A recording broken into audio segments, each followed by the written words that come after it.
Jinzo, pada suatu masa, di negeri di mana teknologi di sana begitu canggih, dapat organisasi ilmuwan yang rahasia. Mereka menemukan makhluk yang begitu unik dan misterius.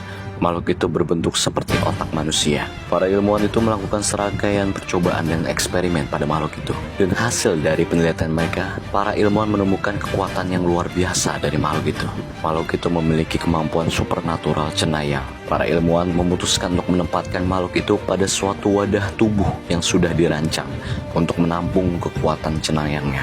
Dan setelah berbagai macam pembuatan perwarupa wadah tubuh, mereka berhasil membuat wadah android yang mampu menampungnya. Android itu bernama Jinzo Number 7. Dan seiring berjalannya waktu, para ilmuwan makin mempelajari bahwa kemampuan cenayang makhluk itu bisa memanipulasi pikiran seseorang dan mengendalikan makhluk lain. Ilmuwan sadar bahwa dengan kekuatan seperti itu, Jinzo Number 7 akan menjadi bencana bagi umat manusia bila jatuh ke tangan yang salah. Para ilmuwan berniat untuk menjadikan Jinzo Number 7 sebagai alat mereka untuk menyingkirkan orang-orang yang menghalangi jalan mereka. Organisasi ilmuwan itu terus-menerus melakukan peningkatan dalam pembuatan wadah baru untuk menyesuaikan kekuatan makhluk itu. Dan lahirlah Jinzo Returner, android baru dengan penampilan yang menyerupai manusia. Namun pada suatu hari, saat para ilmuwan melakukan eksperimen pada otak itu, terjadi lonjakan energi yang begitu besar yang mengakibatkan seluruh laboratorium mengalami malfungsi. Untuk beberapa saat, makhluk otak menampakkan wujud mata ketiganya yang mengerikan.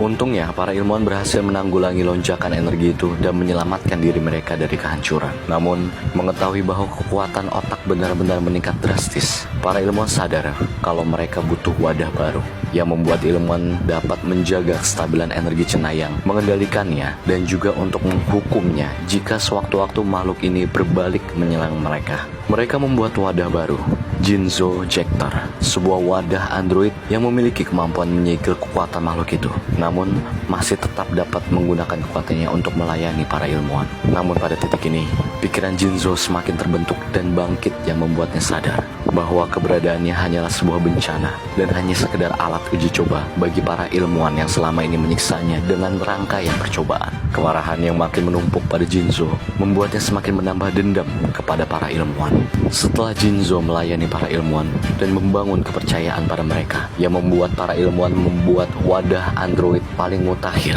maka lahirlah Jinzo. Dan Jinzo tahu inilah saatnya untuk balas dendam.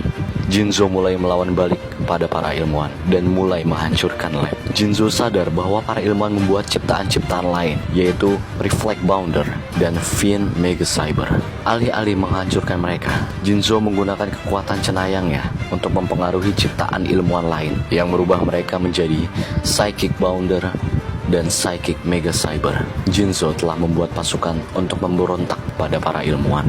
Jinzo mengamuk, menghancurkan lab, dan mengakhiri hidup para ilmuwan. Lalu Jinzo menggunakan kemampuan Shockwave yang membinasakan lab dan para ilmuwan.